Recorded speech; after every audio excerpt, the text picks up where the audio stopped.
Suppose you've got a sample of water and you don't really know what's in it. You know that it might have some ions in it, and you'd like to do some tests to figure out what ions are present. Well, this is what we call qualitative analysis. More specifically, it's called qualitative cation analysis.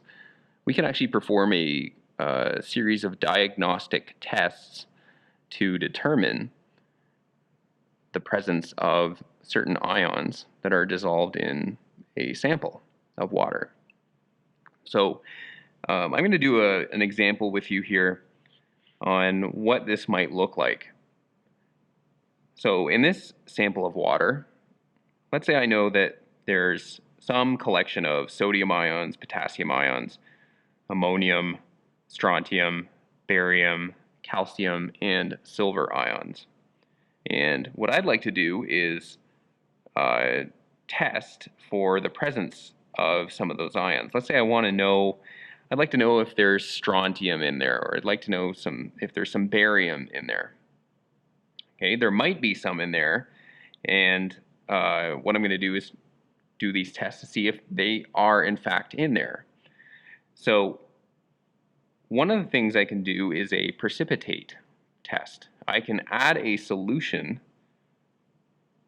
solution to this mixture, and I can actually see if there's a precipitation that occurs. So what I want to think through is, how can I start sorting through these? How can I select them based on whether they will form a precipitate? So I'm going to think through what compound I want to add to this.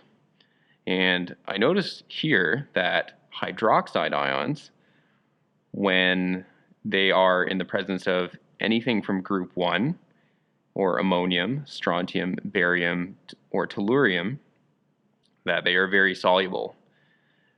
Hydroxide ions, though, will form precipitates with most other things.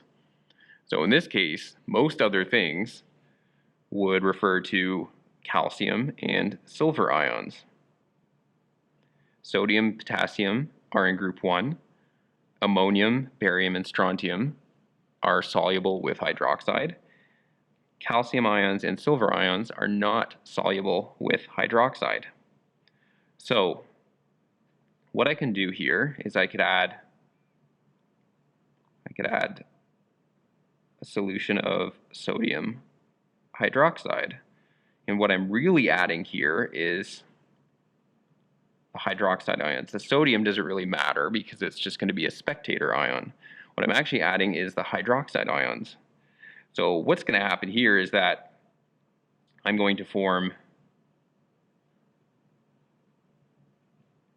calcium hydroxide as a precipitate, and the hydroxide ions will also precipitate silver. So I get calcium hydroxide and silver hydroxide, and they'll form a precipitate at the bottom of this particular test tube. And I'm going to write the rest in. So these calcium and silver ions will form compounds that will be insoluble in water down here at the bottom of the test tube. And what is left over is the solution of dissolved ions, so the things that didn't form precipitate. So here I'd have sodium ions, potassium ions, ammonium ions, and I'd still have barium and strontium in there. So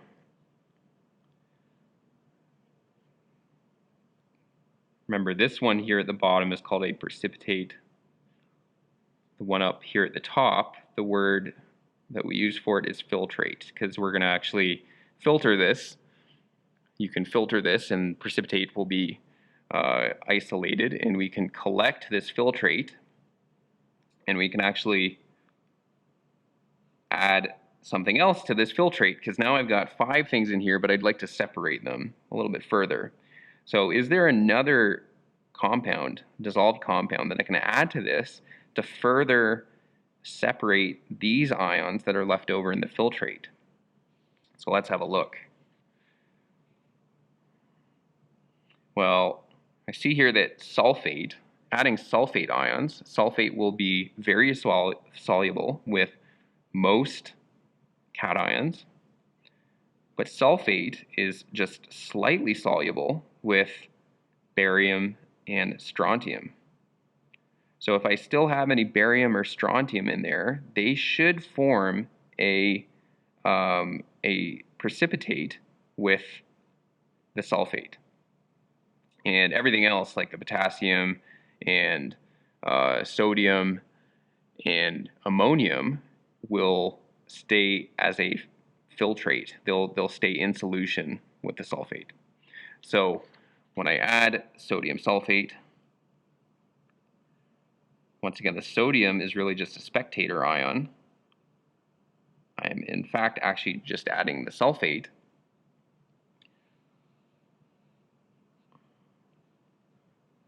The result is that I form another precipitate, but this time around I form barium sulfate and I form not calcium. We got rid of the calcium already. Strontium sulfate. So I form barium sulfate and strontium sulfate. So this precipitate will have those two compounds present. And the rest of the filtrate, so the rest of the test tube, which is the filtrate, will have sodium ions, potassium ions, and ammonium ions. Like that.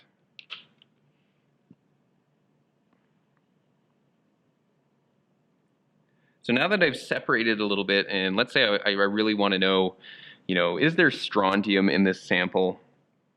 Well, what I can do now with these two precipitates is actually I can conduct a flame test with them. So I can take some strontium sulfate, I can put it on a piece of wire, nichrome wire, and I can put them in a flame through a Bunsen burner. And the purpose of a flame test is to distinguish between ions. And when we put ionic compounds inside a hot flame from a Bunsen burner, the metals that are the cations are going to emit a certain spectra of light. And this light will have a certain distinct color. And we can use these differences in spectra to observe differences in color that we can use to identify the metals. So these are all, the colors that these metals take on are all recorded in textbooks or in your data booklet. I've got a little table right here. So if looking at this table, we can see that strontium ions will be bright red. So strontium, if you have strontium in your compound, it will be bright red. If we take something like barium, barium forms a yellow-green, like an apple-green color. All right. So how would I distinguish between these two? I would do a flame test.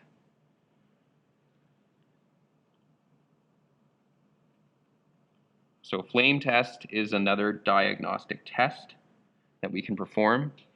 And when we do this test,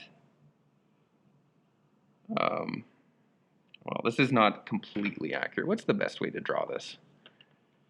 Well, when you draw a Bunsen burner, it starts out with it's a very blue flame. It's probably not that blue. It's usually got like lighter blue around the side. And then when we stick we'll stick a piece of nichrome wire on it with the sample like this. The flame kind of curls up, almost like a reverse teardrop, but wherever you have the compound touching the flame, it's going to give a different color. And strontium gives a very red color, a very noticeable red color, and barium gives kind of like a yellowy green, like a light green color, like that. So hopefully you can kind of see that. I'll just write it out. This is red, and this is green. Okay. So that's how you could tell if you had strontium in your sample. You could, let's say you didn't know if you had strontium and you wanted to test for the presence of strontium, you could perform these series of tests to identify if you had strontium in your sample.